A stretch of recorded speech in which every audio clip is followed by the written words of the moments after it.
Now come to the example. If f1 of a comma b is equal to sigma of 0 to, then what is pi? तो जैसा कि हम जानते हैं जो नंबर्स आपके सिग्मा मतलब ये 1 है या ना, तो इसके अलावा वाले सारे जीरोस हैं, तो 1 वालों को हम सिग्मा में लिखते हैं, जीरोस वालों को हम पाई में लिखते हैं, है या ना।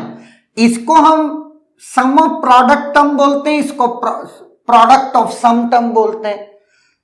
चूंकि ये 2 वेरिएबल्स का है तो यहां पर 0, 1, 2, 3 ये 4 टर्म्स रहेंगी। तो जो टर्म सिग्मा में है उसके अलावा किस में चली जाएंगी? पाई में। तो आपका यहां पर पाई क्या है? दैट इज 0 नहीं रहेगा, 1 रहेगा, 2 नहीं रहेगा, 3 रहेगा। क्लियर है? That is your answer. तो जब भी कभी आपको सिग्मा गिवन हो तो आप पाई, और पाई गिवन हो तो सिग्मा, ऐसे समझ जाएंगे। चलते नेक्स्ट क्वेश्चन पे देखते हैं। If f2 of a, b, c आपको पाई की फॉर्म में गिवन है और आपको सिग्मा पूछा, चूंकि ये 3 वेरिएबल का आपका फंक्शन है तो यहां पर 0, 1, 2, 3, 4, 5, 6, 7 ये वो 8 टर्म है जिसमें 3 टर्म आपके फंक्शन में प्रोडक्ट ऑफ सम में है। तो बाकी सारी की सारी टर्म किस में चली जाएंगी? Sum of product mean terms में। तो 0 is there, 1 is there, 2 is not there, so 2 will be in sigma, 3, 4, 5 already है, 6 और 7। क्लियर? तो ये आपका पाई और पाई से रिमेनिंग जो भी आपकी टर्म्स हैं वो सिग्मा में। नाउ अब सुनिएगा बहुत ध्यान से। अगर मैं आपको बोलूं आपका पाई 0, 1 का है तो आपका सिग्मा क्या होगा? सिग्मा होगा 2, 3। बट आपने सिर्फ 2, 3 क्यों लिखा? 2, 3, 4, 5, 6, 7 क्यों नहीं लिखा?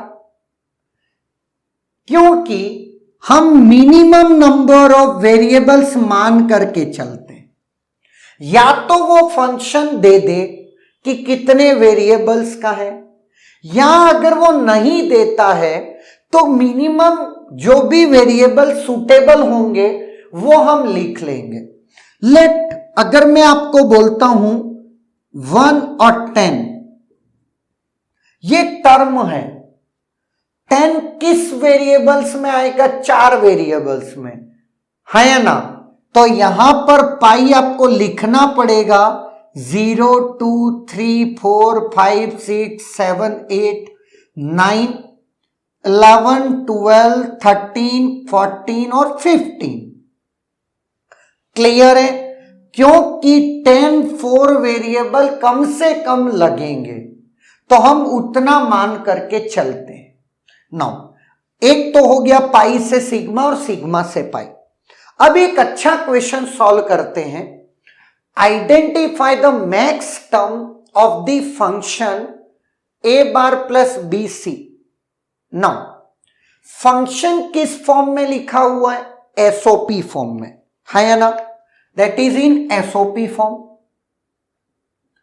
एसओपी फॉर्म में जब फंक्शन लिखा है तो वो टर्म रही होंगी मिन टर्म, लेकिन आपको पूछा है मैक्स टर्म, तो आपको चाहिए प्रोडक्ट ऑफ सम, है या ना। अगर आपके दिमाग में यह आ रहा है कि सर मैं तो इसकी ट्रूथ टेबल बना दूंगा और ये निकाल लूंगा कि कहां वो 0 है, तो आप सबसे बड़ी बेवकूफी करने की स्टार्टिंग में है, जो मैं आपको करने नहीं दूंगा।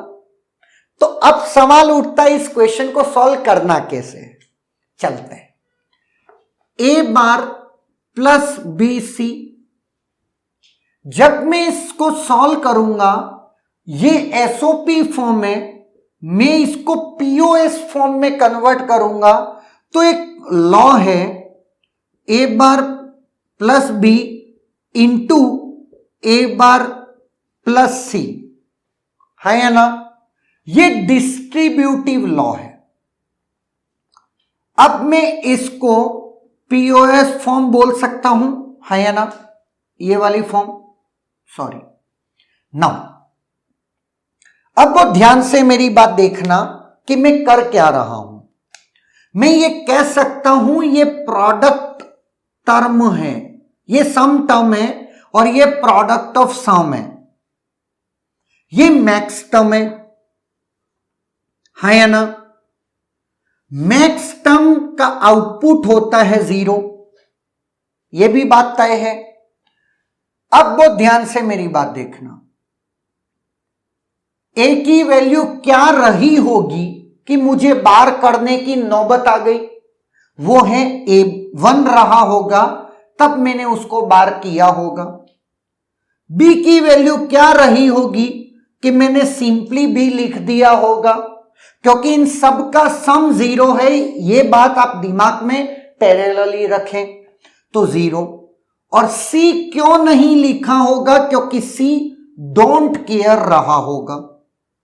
ओके, कोई दिक्कत नहीं। डोंट केयर मतलब एक बार उसको 0 रख लो, एक बार उसको 1 रख लो। उसी तरीके से ए बार क्यों लिखा होगा? क्योंकि ए 1 रहा होगा। बी क्यों नहीं लिखा होगा? क्योंकि बी डोंट केयर रहा होगा। और सी ही क्यों लिखा होगा? क्योंकि वो 0 रहा होगा, है या ना? नो। अगर मैं अब बात करता हूं मैक्स टर्म्स लिखने की, तो मैं कह सकता हूं 1 0 0 इस 4, 1 0 1 इस 5, 1 0 0 ऑलरेडी मैं लिख चुका हूं 4, 1 1 0 इस 6, है या ना?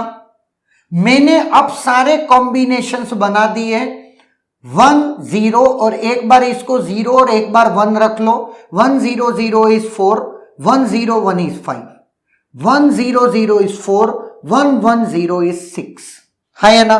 And now my answer is 4 5 6. Option C is the correct answer. मेरे को टेबल बनाने की जरूरत नहीं पड़ी। सर बोले यार क्या फायदा हुआ? फायदा जनाब इसलिए तुमको दिख नहीं रहा है क्योंकि ये 3 वेरिएबल का फंक्शन है, तो 8 कॉम्बिनेशन बना के तुम जल्दी से कर दोगे, लेकिन जब नंबर ऑफ कॉम्बिनेशंस बढ़ जाएंगे या नंबर ऑफ वेरिएबल्स बढ़ जाते हैं, तब आपकी ट्रूथ टेबल वाली अप्रोच गलत हो जाती, टाइम टेकिंग हो जाती। बात समझ में आई? तो ये कुछ शॉर्टकट्स हैं जो आपको ऑलवेज दिमाग में लेकर के चलने हैं। क्लियर?